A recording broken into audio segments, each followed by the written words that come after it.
Hi, my name is Justin Madrigal, and here I'm going to read The Youngest Marcher.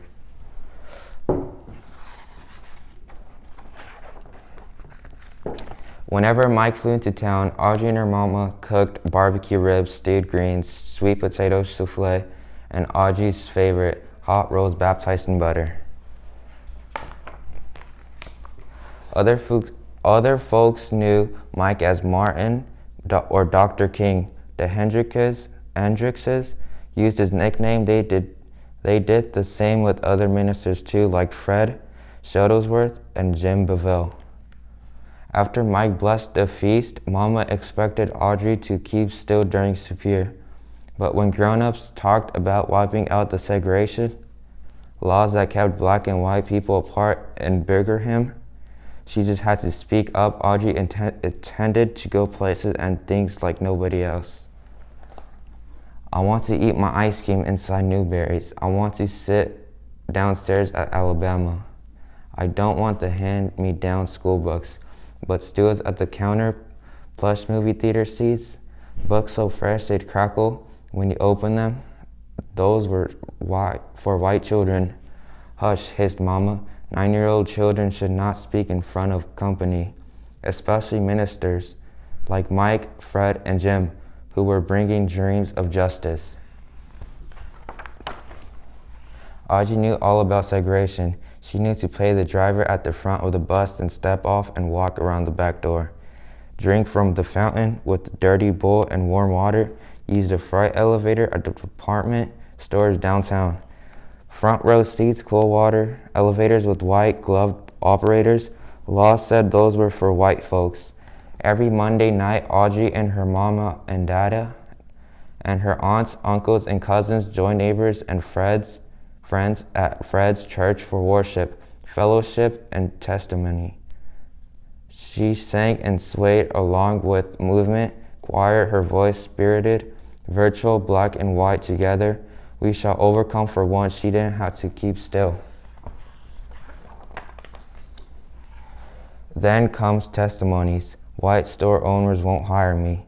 Coke collectors chased me. Policemen called me names. The hateful stories made Audrey squirm. She tried to tell her mama that's not right. Shh. How could Mama expect her to hush? She had to make things right, but what could she do? When Mike visited Fred's church, thousands of people crowded around her to hear him preach.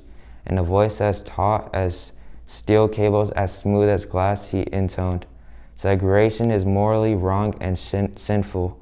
That's true, fired up Audrey sat taller. "And an unjust law is no law at all," he proclaimed. Audrey had listened to Mike explain his plan at the Superior table and knew what he meant.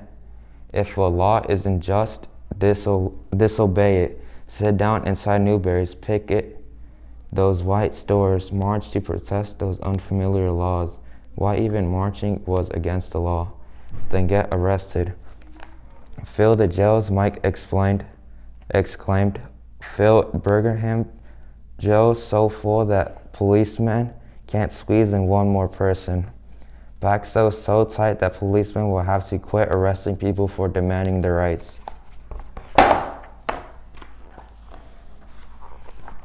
Audrey just knew Mike's plan would work.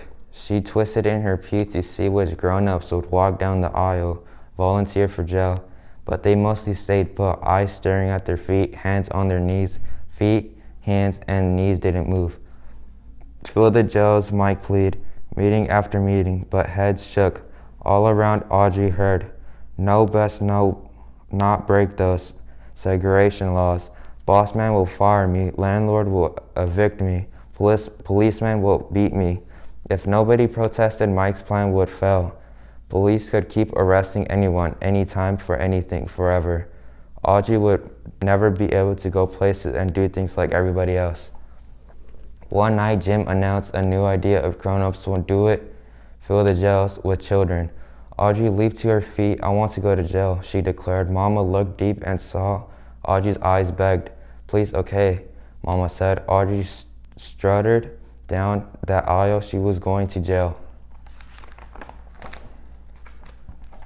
2 mornings later, she put on a fresh pressed pinafore and shiny Mary Jones with turned down socks.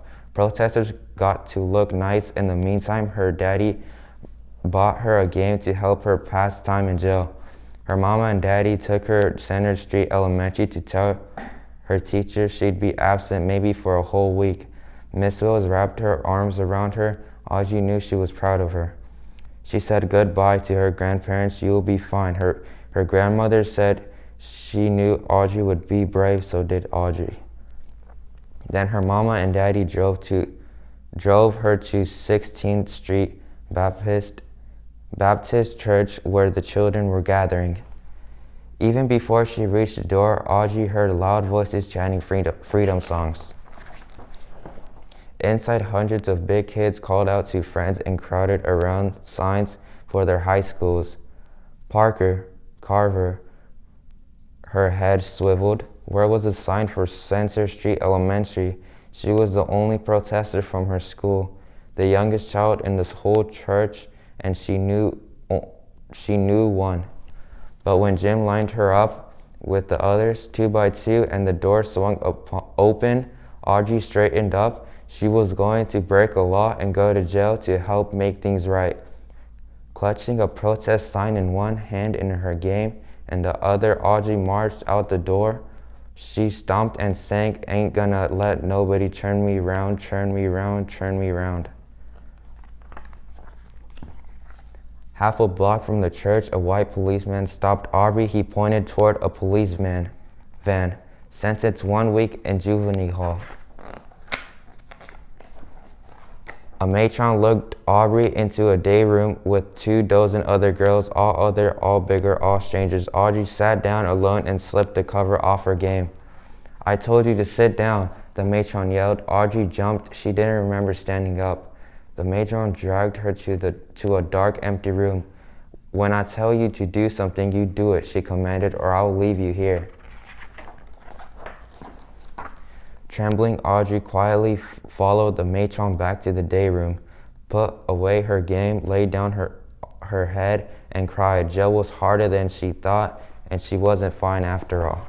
By evening, Audrey was hungry and tired. For dinner, soupy, oily, tasteless grits. At night, a bare mattress with one thin sheet for a cover. Audrey and her cellmates were let outdoors into an empty concrete pen surrounded by high prison walls. The older girls talked together. Audrey wondered what her classmates were doing. Miss Wills would be keeping them busy. On another day, Audrey was sent to a huge room and told to sit in a chair that was so high her feet dangled above the floor. 4 white men glared at her. She'd never talked to a white man before. "Are you against America?" one demanded to know. "No, sir," she answered politely. "What do you want to talk about at those meetings?" another asked. "Our freedom." "Why did you march?" "To go places and do things like anybody else." "What was wrong with that?" Every mealtime, Audrey stared at greasy grits. She could barely spoon them into her mouth, let alone swallow them. Every night, the cot's wire springs jabbed. Every morning, she had nothing to do but sit alone with her game. In the afternoons, though more kids crowded into the day room, some days many of them arrived soaping wet. A girl explained that firemen aimed powerful hoses at the children. Surging water spun them off their feet and down the street. They got up and kept marching anyway, until they too were sent to jail. By Audrey's 5th day in detention, the police couldn't squeeze in one more person. "We filled up all the rooms. Audrey practically jumped up and down. She was so proud. "We filled up all the rooms." Watching television in the day room, she saw black people stroll straight into stores and restaurants like they belonged there. No one else could be sent to jail. Everything had changed. After 7 days, Audrey went home. Her mama and daddy wrapped their arms tight around her, washed the jail off her, and for dinner, hot rolls baptized in butter. 2 months later, the city of Birmingham wiped segregation laws clean off the books. Audrey licked her spoon clean at Newberry's counter like everybody else. Black and white together like we belong. The end.